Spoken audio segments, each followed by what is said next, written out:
right in her. Sorry, I didn't come up with my questions today yet. I said it to her. Sorry about that. Yeah, I have some inspiration.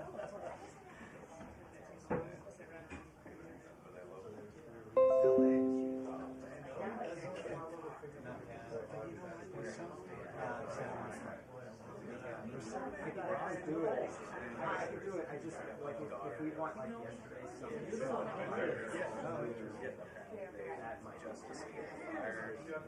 Yeah, I mean they had some warnings, but they never had. Santa Monica has a whole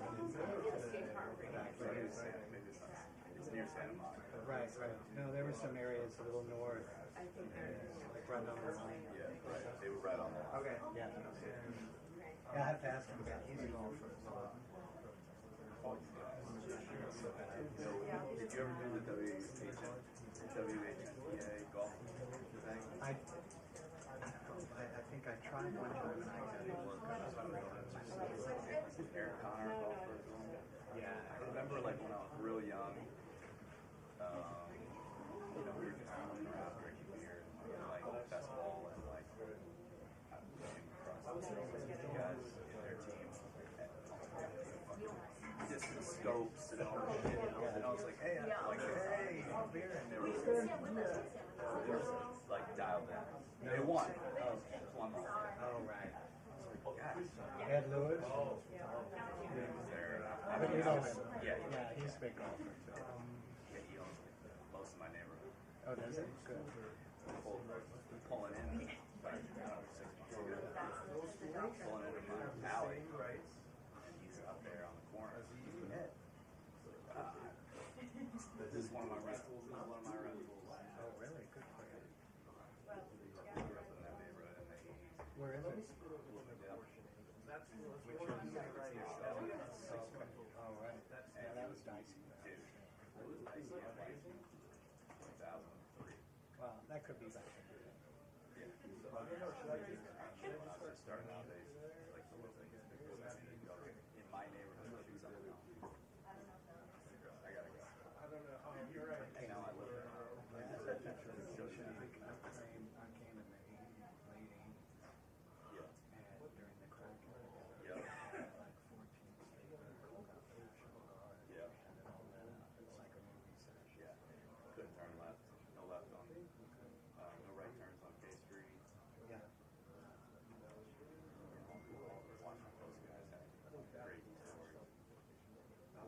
Even 15. Yeah, crazy. 11 over my mass at the Oakland Yeah. before the convention center. Yeah.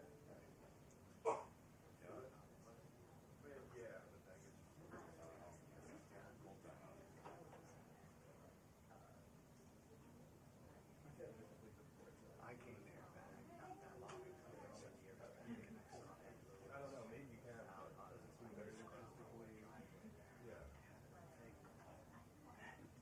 True story. Takes a swing. I don't know.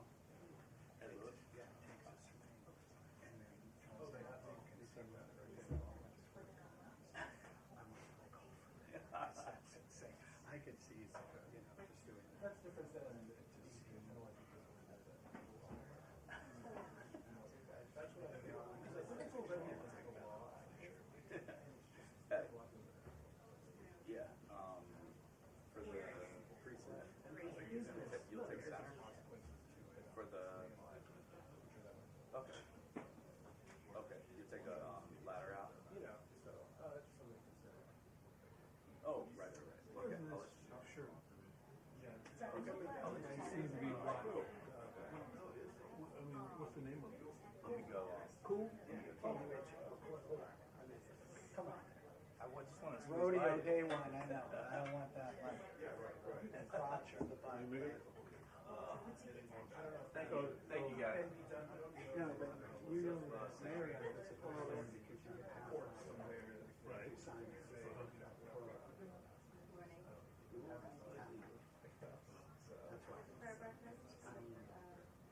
What's half? The shirt was 80, it's 40. But I mean, it's great jacket, it's great range, great. Under layers for 15. Well,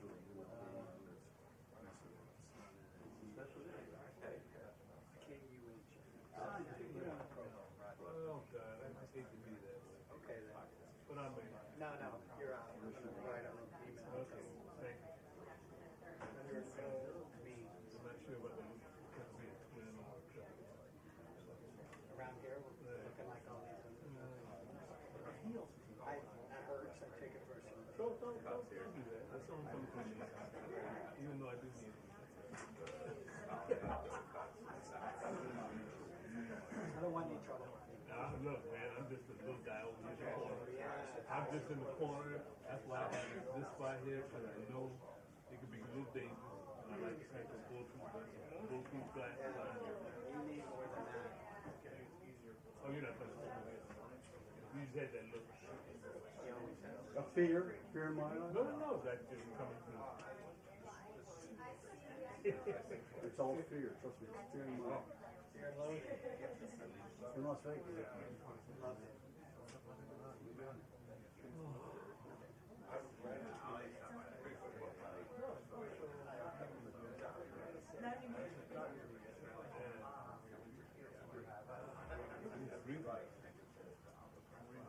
But first, 8:30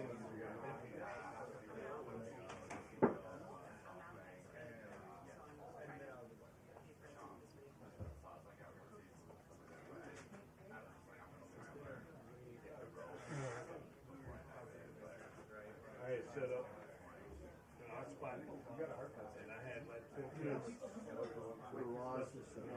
Little camera on that. I couldn't see shit. So, to the little camera was all up here. I don't know how that happened.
Welcome to the party.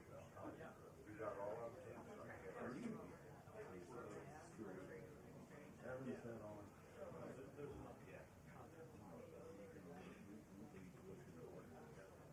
So, see where they get the stuff for them? Stuff. I don't care. Somebody's here. Oh, someone's on, someone. Just letting you know. I mean, I don't, one of the other TV people. A video person? Yeah, but, No, it's a still guy. was that right? There's heartaches over there. I'm sorry, it's over with. No. It's good to talking it through the possibility. The limited possibility. Keep the dialogue open. Dialogue. I like this guy. I like this guy.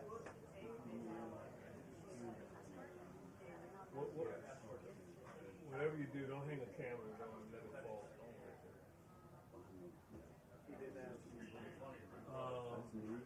That was back during It's supposed to be Chris, but it sounds like it's so, oh shit. that's right. Trying to remember who The that problem is was. you need a little bit of angle because if he stands off the left-hand side, you're not going to see him. But if he stands off the right-hand side over there, Yeah, but it happened and it just hung there for a while. You know what I'm saying? that's usually stacked. Right in front of NBC camera. Our shot was bush like this. Can you see? It's on the very bottom. So we have to be routed out to I got it. CVS. Go ahead. Coming over? I don't care. What I'll do head on. I'm doing head on here, I'll do head on. Would you throw out the 2 to 6 from up top? Thanks, bro. Hey. I hate when people. Yeah, that's easy on. Yes, there is. Yeah. Yeah, that's easy. Oh, that's Kenny. No, there's plenty of room there. He's happy to share it. Okay. Yeah. You're the best. I did. So my buddy loved it. I gotta go for the ladder out for the next one. Presets, I think. Barring the mystery section. No. Preset is not. Okay, good. So I should probably go for the ladder. Yeah. Too much you can. I like that. What I do? Do what you can. I said, which field? Oh, I thought you said Same thing. Which field? misheard. Like a boat. Same thing. No. No, there is a difference.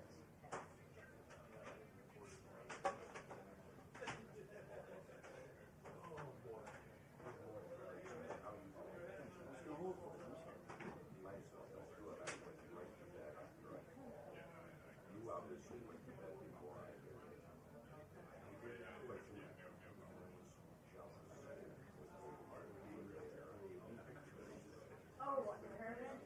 I'll check. I did think about that.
fun seeing you.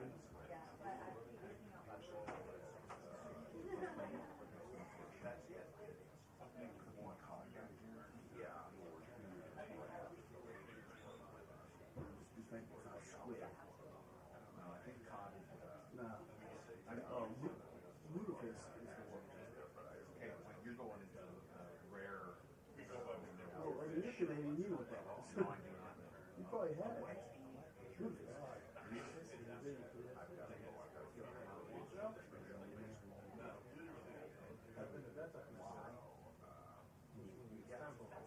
Doesn't sound like something I participate in. If it was in the overall,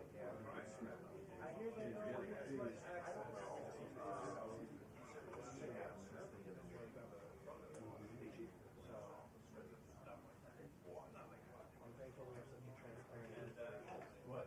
It came last night. You usually get their group chat.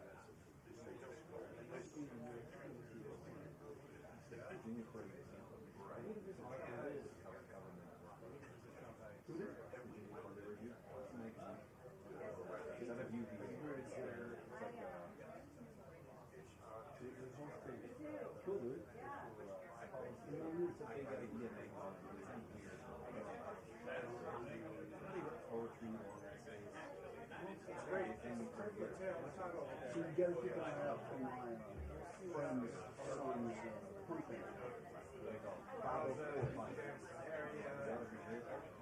It is here, but it's also the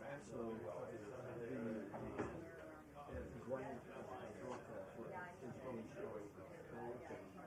Every state has a plan. It helps pay. And that's what it's about. I'm really big. Here. Here.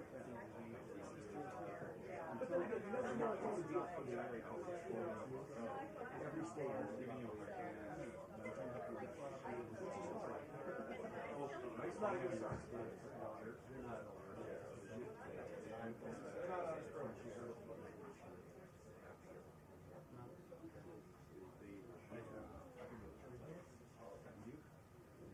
Hey, Sean, yes, sir.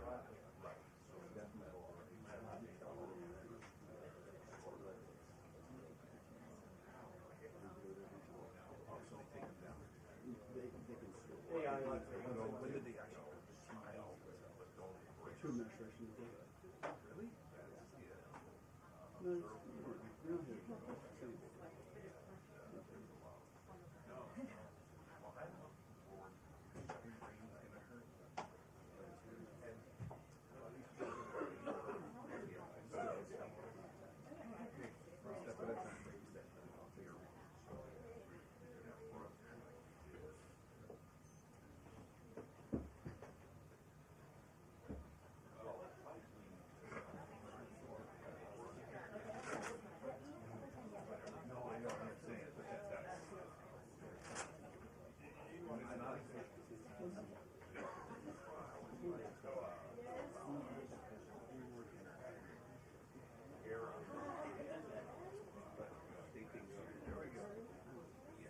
By the way, your cameo is in Chicago. Oh my God, I gotta hear more about it.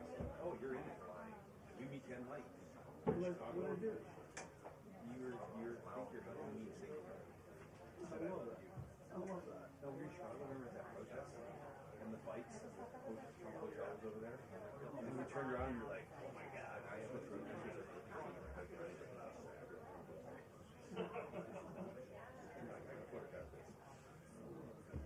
No, I've been shooting it. Well, I'm in the rock cut phase. Just around now.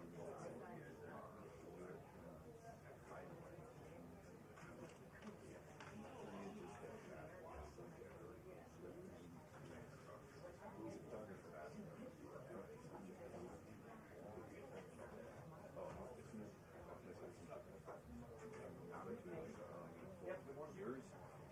You might be like a cool guy, no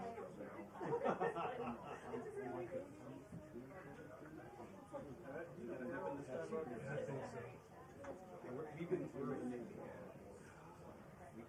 How long would you say from? We need to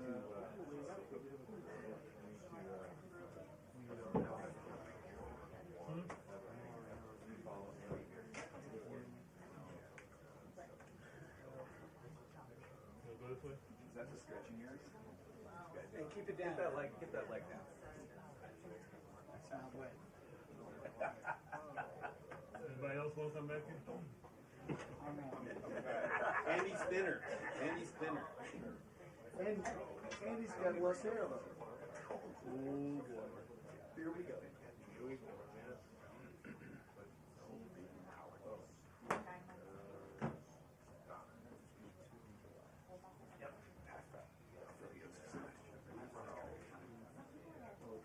I don't know if we'll get one, but I mean, it's one of those things. This is one of the peak emergencies.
No, I know.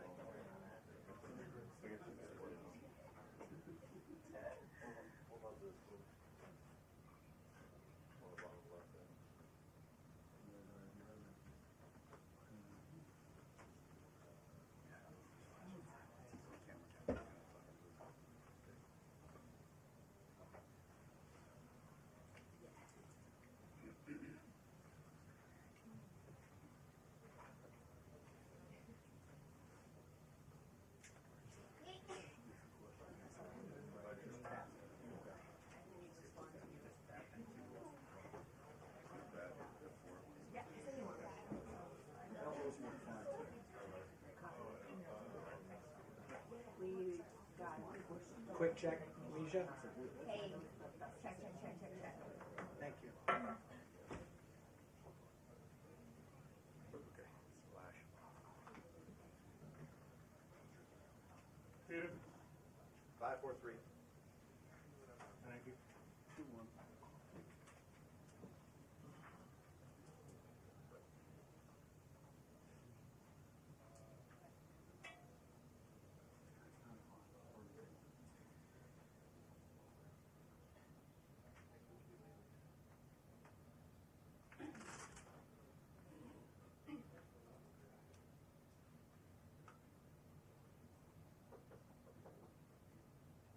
There are no pictures. No pictures. No, not take pictures. Dana and Bill, good morning to you both. Any moment now, we expect to hear from the White House Deputy Chief of Staff Stephen Miller, as well as the Press Secretary. The focus on Joel is going to be on the Department of Government Efficiency, or DOGE, savings that have happened within the first 100 days.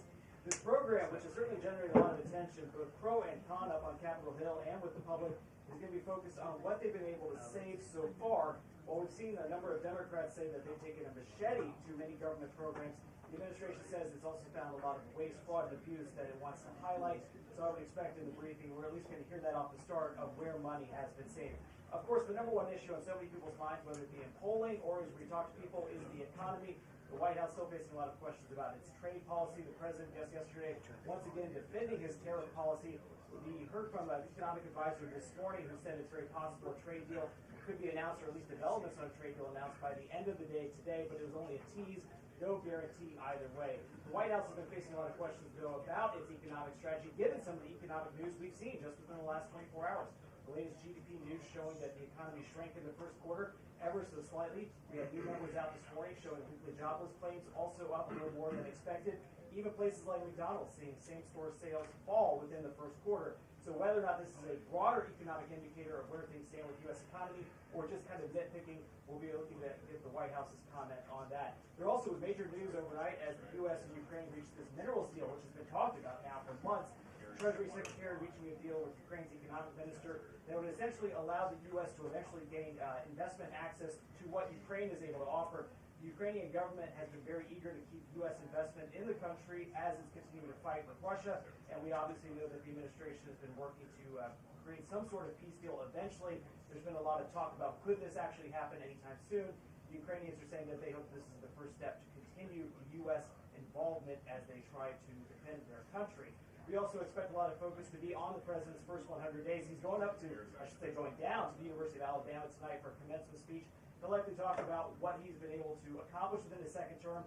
We have seen that PR blitz all week, Dana, Bill, as they have brought out cabinet secretaries, the president himself in the cabinet meeting just yesterday, asking for updates on where a number of issues stand. We've heard from the Attorney General, from the Secretaries of Treasury and Defense, but obviously so many of the questions today will be focused on the economy, not the news I just talked about. Bill and Dana.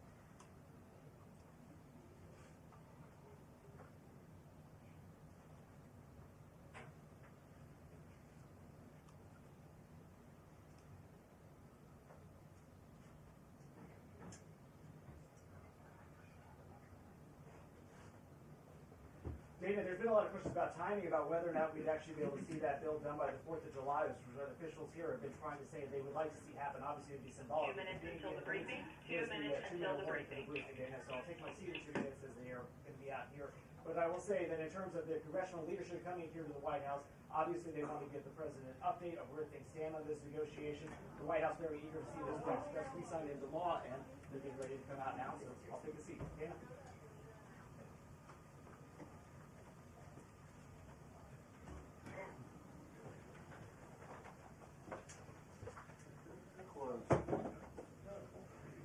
Not good.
Good morning, everybody.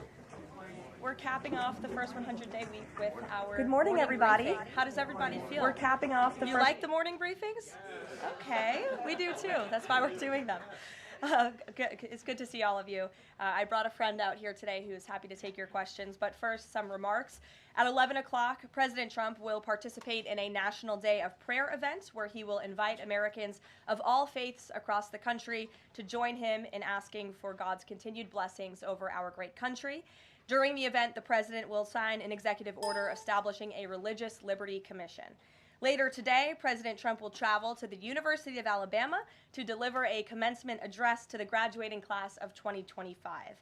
Last night, we saw yet again why President Trump is our deal maker in chief. We secured a historic agreement to establish the United States-Ukraine Reconstruction Investment Fund. This is a first-of-its-kind economic partnership for the reconstruction and long-term economic success of Ukraine that the United States will greatly benefit from. This partnership represents the United States taking an economic stake in securing a free, peaceful, and sovereign future for Ukraine. This partnership establishes a fund that will receive 50% of royalties, license fees, and other similar payments from natural resource projects in Ukraine.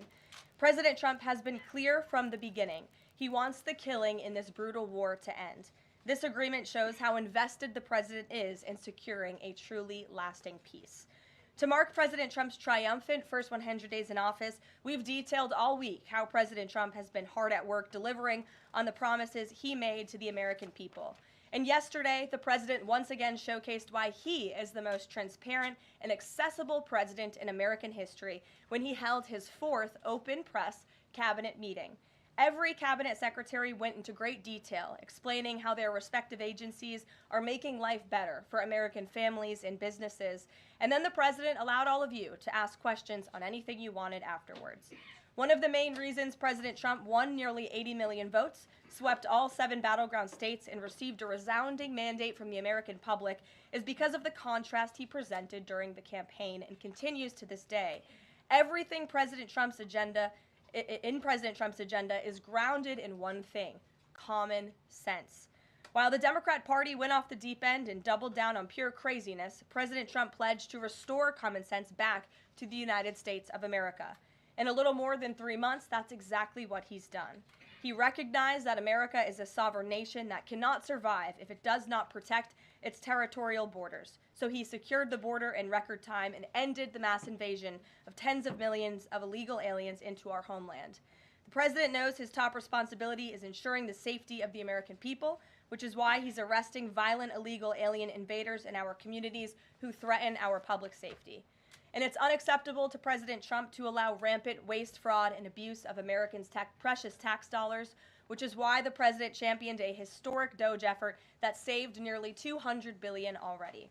President Trump knows America is blessed with an abundance of liquid gold below our feet in the form of fossil fuels. So he ended Joe Biden's reckless war on American energy and is restoring American energy dominance to lower costs and strengthen our national security.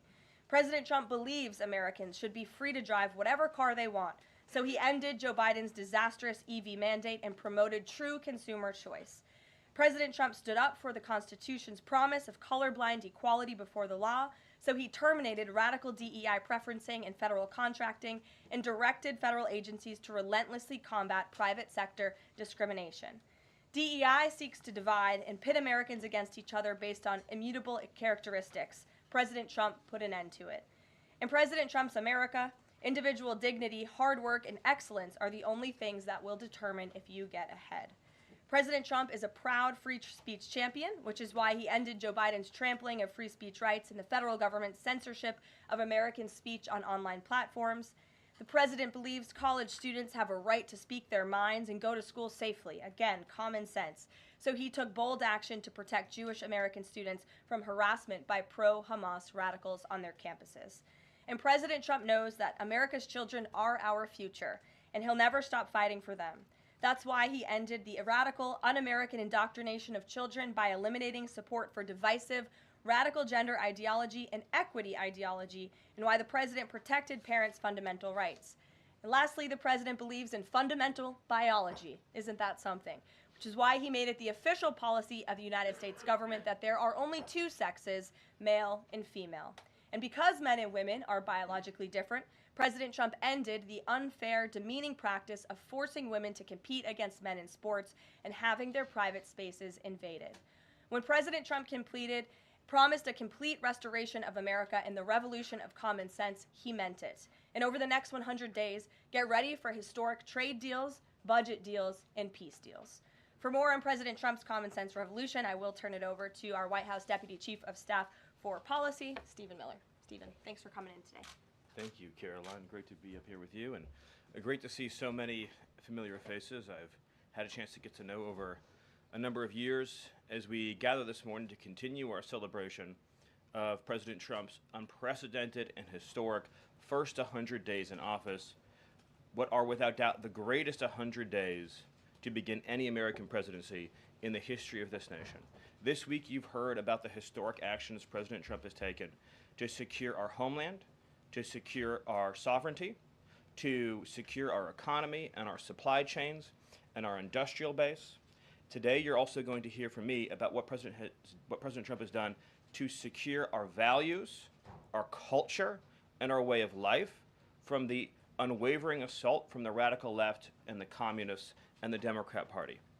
One of the most significant crises that President Trump inherited upon taking office was the wave of racial discrimination, so-called diversity, equity, and inclusion policies that have taken over both public sector and private sector entities all across the United States of America. Perhaps the most dramatic example of this is that our air traffic controllers were being hired and promoted based on race and gender, not their ability to conduct our nation's air traffic.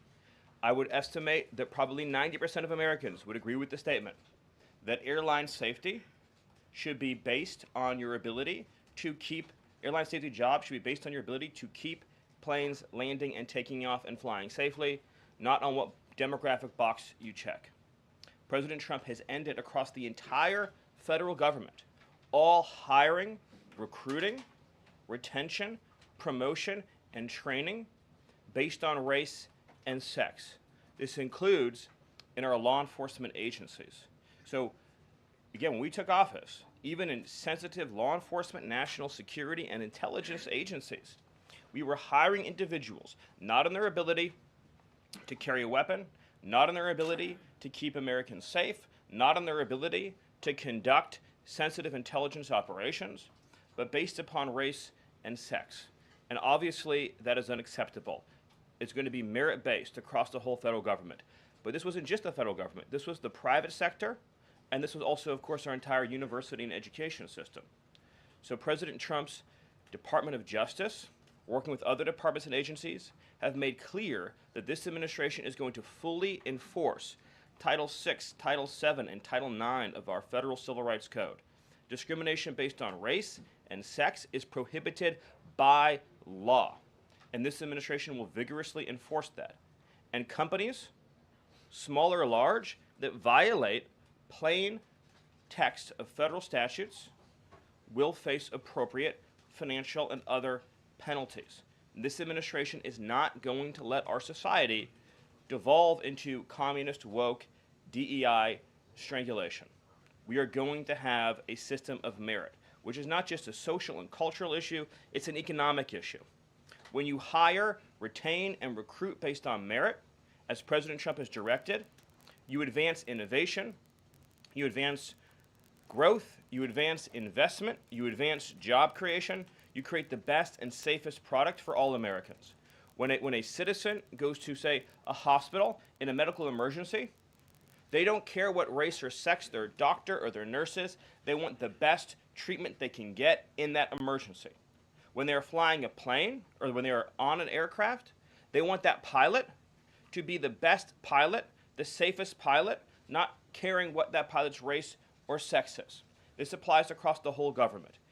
In particular, looking at our university system, this administration has opened investigations into universities across the country for violating, we talk a lot about Supreme Court rulings, universities across this country are in plain and direct violation of the Supreme Court's ruling that affirmative action, as in racial quotas and set-asides, are illegal.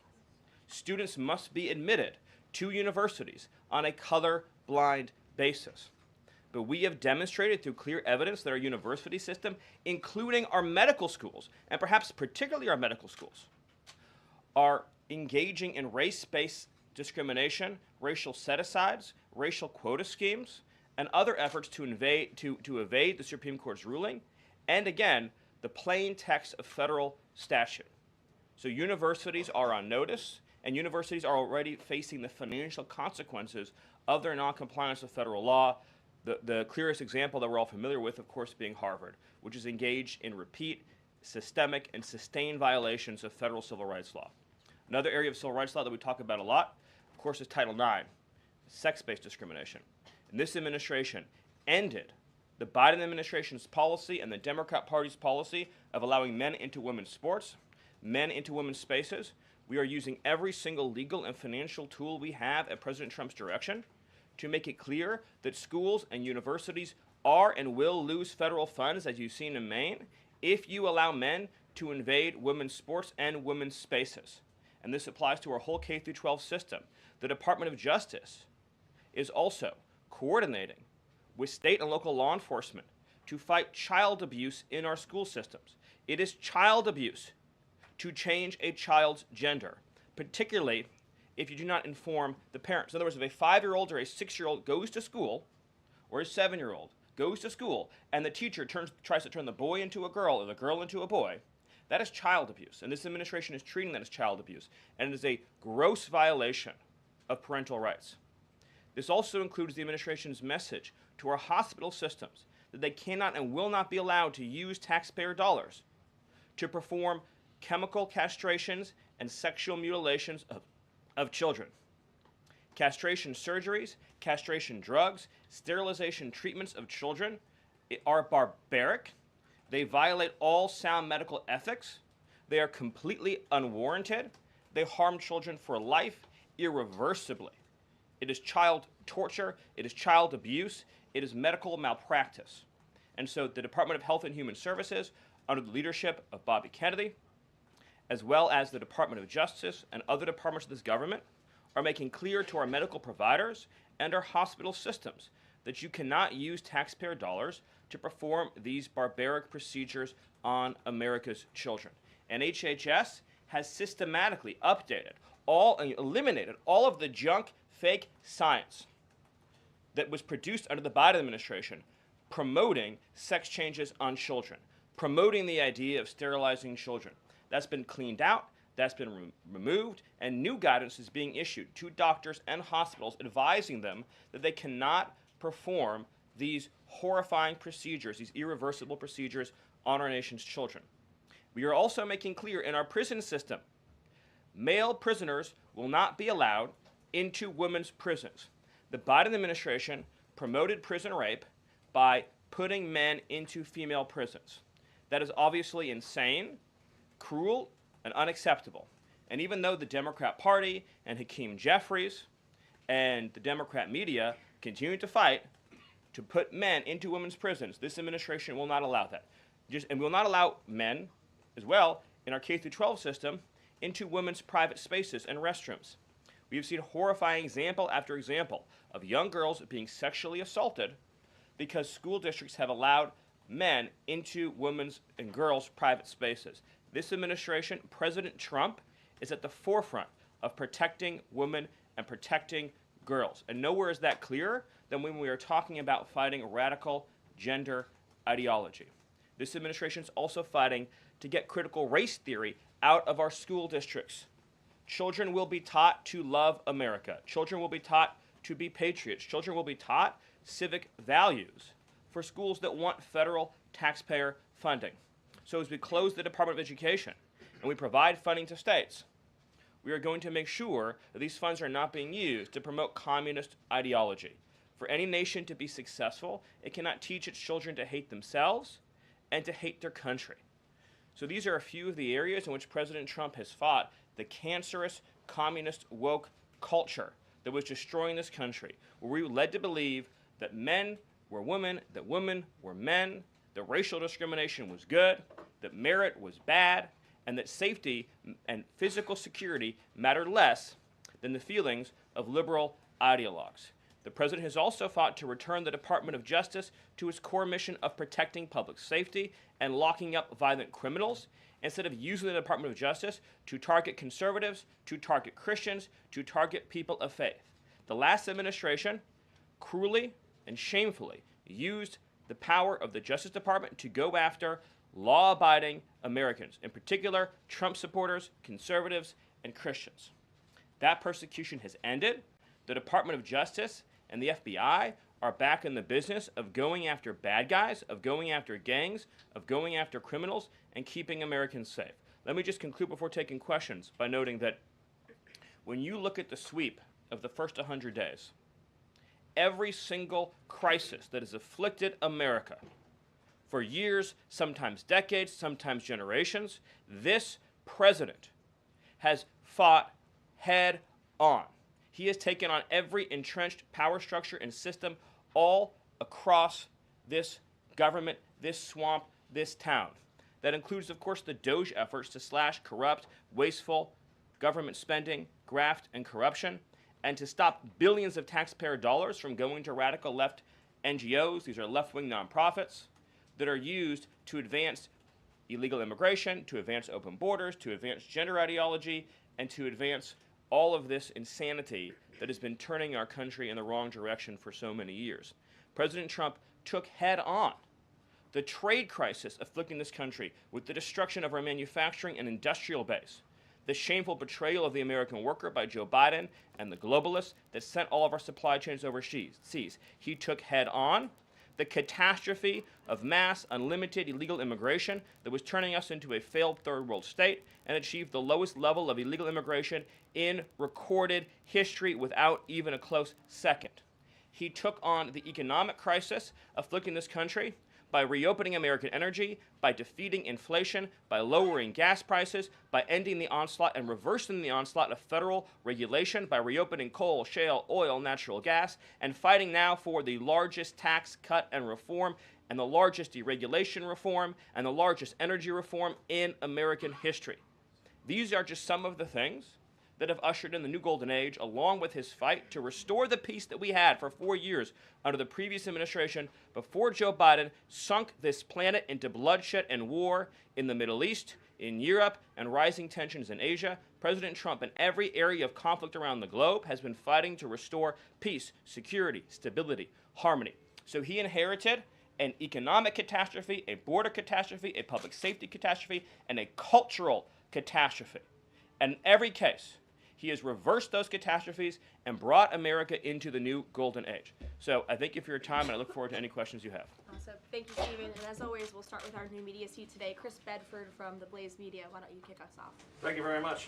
Stephen, what is the end goal of the China tariffs right now? Is the idea to open up the Chinese markets through a deal to a better market for exporting American goods to China, or is it a reconfiguration of global trade in a way that isolates China from free countries? No. So China is a unique situation, obviously. The president has talked at length about what happened to us economically since China's entrance into the World Trade Organization and the trillions and trillions of dollars of trade deficits that we've racked up with China over the period of that time, and what that's meant for our national security, what that's meant for our economic security, what that's meant for our supply chains. Obviously, right now, the Secretary of the Treasury is in the process of developing a plan that will answer the questions that you're talking about, but the president's goals have been very clear on these points, which is that he is not going to allow China to continue to steal our intellectual property, to continue to illegally dump and subsidize their goods in our markets, to manipulate their currency, to rack up an unsustainable trade deficit. We need to have a trade relationship with China that does not do harm to our nation's economic and national security. And that has to be the guidepost of any objective. At the same time, tariffs will bring significant revenue into this country that will allow us to pursue our dramatic plan of tax cuts and reforms. Awesome. Great. Bloomberg, go ahead. Hi. First, as well, similar to that question, I'm curious, Kevin Hassett, when you see NBC this morning, said that they were expecting some sort of news on tariffs by the end of the day. Do you have any insight into that?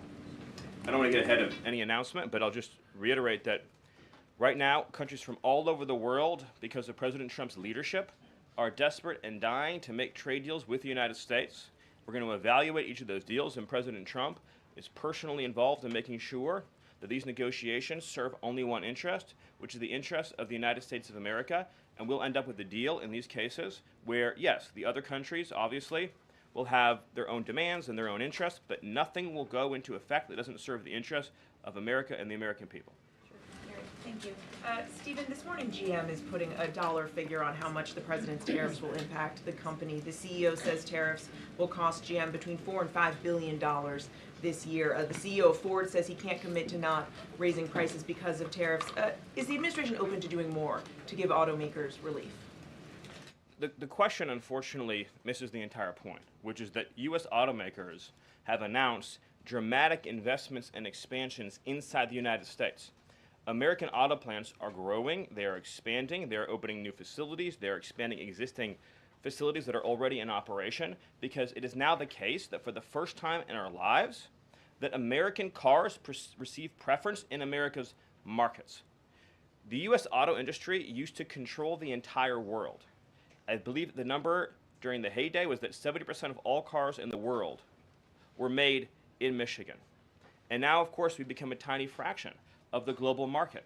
And the reason for that is because the United States opened its markets to every single foreign cheater and every single foreign nation that subsidized its goods on the face of the earth, and their markets have been closed to ours. Japan closed their market to our cars. The entire EU closed their market to our cars. South Korea closed their market to our cars. All of the countries I just mentioned have tens of billions of dollars of annual trade deficits in automobiles with the United States. These are supposedly pure nations, nations that have at least a somewhat equivalent per capita GDP. So it is impossible under the terms of fair trade, if you have two nations with similar per capita GDP, to have such uneven trade flows in automobiles. What the president has done with his car tariff, we have the most desirable market in the world, is if you want to sell cars tariff-free, tax-free to our market, your plant has to operate in the United States. The only alternative to that is to have no U.S. automobile industry whatsoever, which is where this was headed, to be clear. If we stayed on this current path, within a few years, there would have been no U.S. automobile industry. And what little was left of it would have been in Mexico. Because U.S. auto companies have steadily been shifting their supply chains to Mexico, where they believe it is cheaper to make their products. In reality, it'll be cheaper to make them here because there'll be no tariff for anything made in the United States, and we'll have the cheapest energy and the best regulatory environment in the face of the earth. But in the meantime, while manufacturing ramps up, American consumers may pay more. Do you agree? Not on cars they won't, because again, there's now a massive economic incentive for automobile producers to expand production in the United States, and whatever they make here, there will be no tariff. We'll go to the back row. Go ahead. Thank you, Caroline. Today, the U.S. Chamber of Commerce released a letter to the Trump administration asking for small business tariff relief. They say that's necessary because in order to save small businesses and to stave off a recession. Stephen, is the administration considering small business tariff relief? The relief for small businesses is going to come in the form of the largest tax cut in American history. A tax cut, by the way, that every single Democrat is planning to vote against. They're voting for a tax hike on every middle-class family of about $4,000. The president has made clear that there will be 100% expensing for investment in the United States. Companies that invest in the United States will be able to deduct 100% of that cost from their tax liability. This will be the most pro-small business tax bill in American history. And at the same time, this is what you have to understand about the plan, is as they're able to do that, as they're able to reshore those supply chains, that also means they'll pay no tariff. So you'll have the lowest tax environment and there'll be no tariff because their production and supply chains will be in the United States. So that's a no on tariff relief for small businesses in the short term? It's a yes on tax relief for small businesses. And again, you only pay the tariff for products that are made outside the United States. Edward. Yeah, thanks. So on the rare earth mineral deal that was signed last night, when can that deal be operationalized? What's the time frame? And what kind of leverage does that give Ukraine over Russia? I think the more important point about the Ukraine deal, and I would hopefully have an update for you soon on how quickly it can be operationalized, but we'll be moving at full speed, not only on that mineral deal, by the way, but on every mineral deal that this president has been unleashing. So we're opening up mines all across this country. We're also pursuing energy and mineral deals all over the world. Since the president issued his executive order also on deregulating coal, we've seen dramatic coal production increases already in the United States. So we're taking advantage of the trillions of dollars in coal wealth and mineral wealth that exists in the United States. We're a very mineral-rich country. But with respect to that deal, we'll move it and operationalize it as fast as we possibly can. But it's meant to pay back the United States, this is the key point, for the hundreds of billions of dollars that our taxpayers have spent subsidizing the war in Ukraine. So it is repayment to the United States, and that's one of the most important points to understand about it. What's the leverage? Does it give? What kind of leverage does it give? The president's goal, again, is to end the killing, to achieve a peace settlement. That remains, of course, the overriding objective. Thank you so much, Caroline. Thank you, Stephen. Thank you. This administration has stressed the need for price transparency for things like healthcare bills and concert tickets. So why is it a political and hostile act for Amazon to display price transparency on consumer goods? Well, I think it's the wrong way of looking at it, which is why would, first of all, that proposal is gone now, but why would Amazon, of all the different things that go into a theoretical price input, right? For example, Does Amazon list the cost of California's regulations on everything made in California? Anything you make in California, you have a massive price increase because of the healthcare regulations that are unworkable in that state, because of the labor regulations that are unworkable in that state, because of the subsidies that go to illegal aliens in that state, because of all the bureaucracy. So anything being produced in California has a massive built-in price hike. So why wouldn't Amazon have a list saying if you purchase it in California instead of in Alabama, this is the premium that you pay? That you pay. This was a clear attempt by whoever proposed it originally, I don't know, because Amazon says they were never going to do it, to try to undermine our trade negotiations with China. I'll make another important point on this, which is that there's been many complaints about the fact that there are a lot of products that are sold on Amazon that are actually ripoffs of American products that are then stolen by China, and then they take our IP and they put them into products to try to undersell our manufacturers. So to the extent that we are engaged in labeling issues on Amazon, I would say that would be the most significant one to fix, is making sure we're not undercutting American consumers. And then one on Abrego Garcia, please. The administration is reportedly inquiring about his return. Is that to check a box for compliance, or does President Trump want him back on U.S. soil, or both? So, as Secretary Rubio said yesterday in the cabinet meeting, this administration is not going to publicly discuss the inside details of our foreign policy and negotiations with a foreign country. And in particular, we are not going to allow a district court judge to try to become the Secretary of State. Secretary Rubio is the one who, under his leadership and direction at the State Department, is managing the day-to-day relationship with El Salvador. Let's just take a moment, number one, to express our gratitude to El Salvador for agreeing to take some of the most dangerous terrorists off of America's streets and to put them into a safe environment where they cannot continue to engage in acts of terrorism or coordination with the Maduro regime. You may have seen recently an FBI assessment that was unclassified that said that the Maduro regime is using and planning to use trained Aragua terrorists to carry out assassination plots on American soil. Now, very few in this room covered that.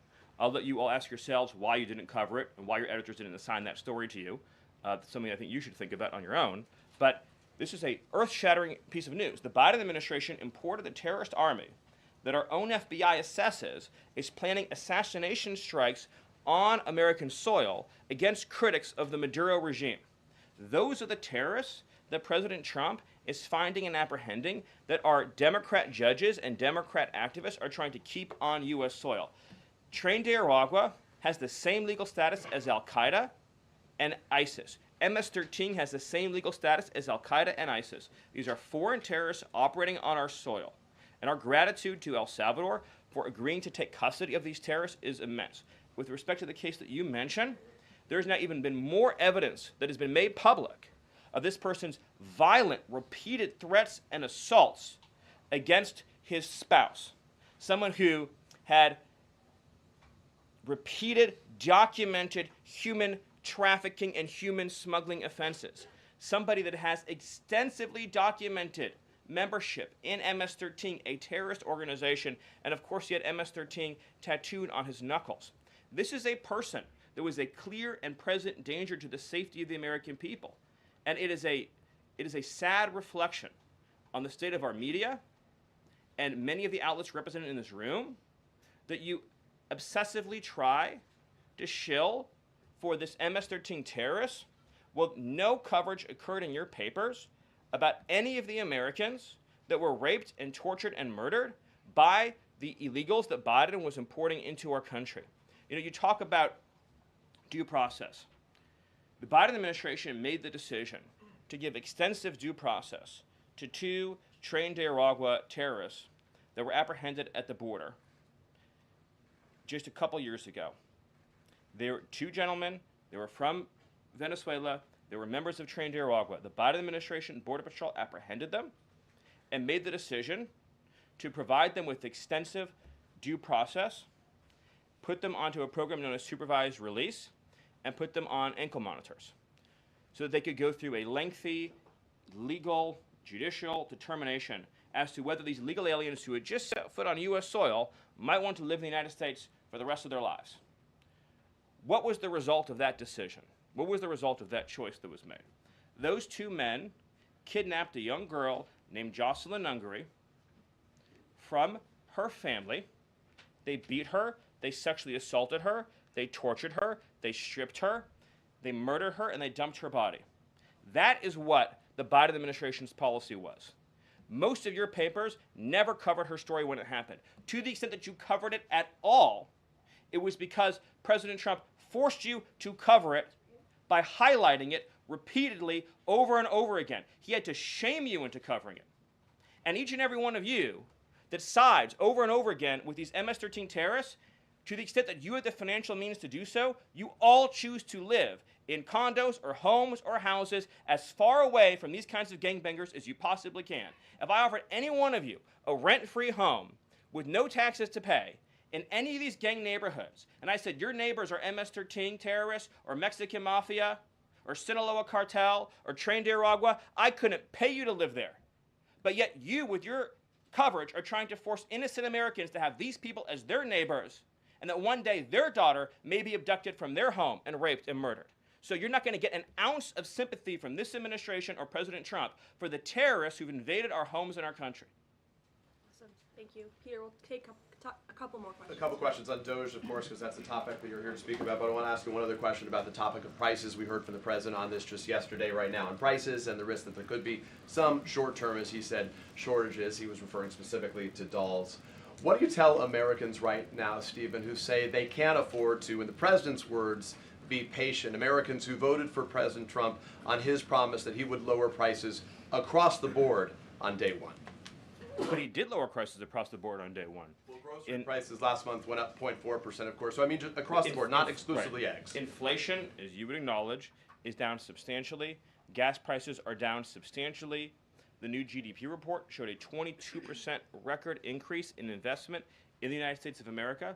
So all of the, and don't even, egg prices, of course, which was all you guys talked about for a few days, I think are down like 80%. The reality is that we can either surrender economically to China, or we can reclaim and reshore our manufacturing base and our industrial needs. And it's not just China. In the event of any national emergency, this is the president's first duty as commander-in-chief. In the event of any national emergency, we cannot be reliant on foreign countries for steel, aluminum, energy, technology, any of the essential components that we need to keep this country running. He is fulfilling his duty as commander-in-chief that every president before him had failed to fulfill or even actively betrayed. And despite inheriting all of this, as I mentioned, inflation down, jobs up, and particularly, by the way, jobs for American workers. So for the first time, you look at these jobs reports, the government workers are going down, which artificially, of course, increased previous job totals. The employment of non-citizens is going down. The employment of American citizens is exploding. Remember, all the job gains during the Biden administration, so-called gains, on net were for foreign workers. So if you look at the stock of American workers over his whole administration, they lost jobs on net. So if you're an American worker, you lived through 4 years of a Biden depression. That was the economic reality that now that President Trump is rescuing. And again, if you make your product in America, there's no tariff. And as we develop advanced manufacturing techniques, increased AI, increased robotics, it'll be cheaper and cheaper and cheaper to manufacture in America. But to be clear, you said that prices have gone down across the board. The president himself acknowledged that on toys you may end up paying, on dolls he was referring to, you may end up paying a little bit more right now. So in terms of he was making the point that I think almost every American consumer agrees with. If they had a choice between and I'm a parent of young children, you had a choice between a doll from China that might have, say, lead paint in it, that is not as well constructed as a doll made in America that has a higher environmental and regulatory standard and that is made to a higher degree of quality. And those two products are both on Amazon, that yes, you probably would be willing to pay more for a better made American product, but here's the key point. With the tax cuts, the regulation cuts, the energy price decrease, and everything else that President Trump is doing to unleash this era of American prosperity and prevent the road we were on to get off that road of financial ruin and doom, means that it will be cheaper than ever to make and manufacture in America. I think that answers your question. So I'm going to follow one more. Stephen, can I just... Caroline, can I ask the Doge question? Can I ask about Doge? Peter, we just gave you 2 questions. Brian, go ahead. Last night, Kamala Harris delivered her first major speech after losing the election. She attacked Trump personally, attacked the policies. Any comment from the White House on that? Well, I think it was a great reminder to the American people of just how blessed we all are that the leader sitting in the Oval Office today is President Donald Trump and not President Kamala Harris. It was a helpful reminder of just what a travesty and a tragedy that would have been. It would have been the end of America. And it gives me a chance to bring this whole thing home. If we continued on this road of radical regulation, choking off American energy, sending our supply chains to foreign countries, taxing our economy to death, pushing this cancerous woke ideology on our children, ending merit, ending scientific innovation, ending public safety, allowing, everyone goes to the stores these days, everything's locked up, criminals roam free, law-abiding citizens under the previous administration were punished while gangbangers were given red carpet treatment. Democrats, of course, are still giving gangbangers red carpet treatment. And then the border invasion. If those policies had continued, it would have been the end of the American Republic. And the only thing Americans want to hear from Kamala Harris is an apology for joining Joe Biden, and remember, she was the border czar, joining Joe Biden in aiding and abetting the invasion of our country. And we're never going to stop talking about this because what they did to this country is unforgivable. It is an eternal stain on the Democrat Party. Every day we read another story. Every day we arrest another alien they let into this country who raped a child, who beat a woman within an inch of her life, who murdered a mom, who murdered a dad, who trafficked drugs into this country, who trafficked fentanyl into this country, who are responsible for dead and slaughtered Americans. And I don't know what's broken in the Washington press corps, that none of that moves them emotionally.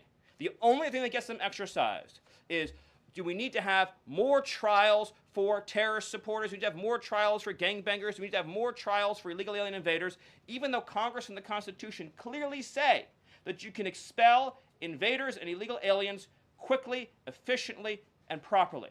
This president has literally saved America, and I could not be prouder. I could not be prouder, as I know Karoline feels the same way, to come every single day to this building where we have a leader sitting in office whose first, last, and every thought is the safety, prosperity, security, and sovereignty of the citizens. That's an important word, people. Citizens of this republic. Thank you all. Thank you, Steve. Thank you for your time. Thank you, everyone. And just to add on the Kamala Harris point, I think I speak for everyone at the White House. We encourage Kamala Harris to continue going out and do speaking engagements. You'll hear from the president at 11 o'clock. See you guys later. A report, the president's planning to fire Mike Waltz. You guys have a response? Why haven't you nominated a single judge?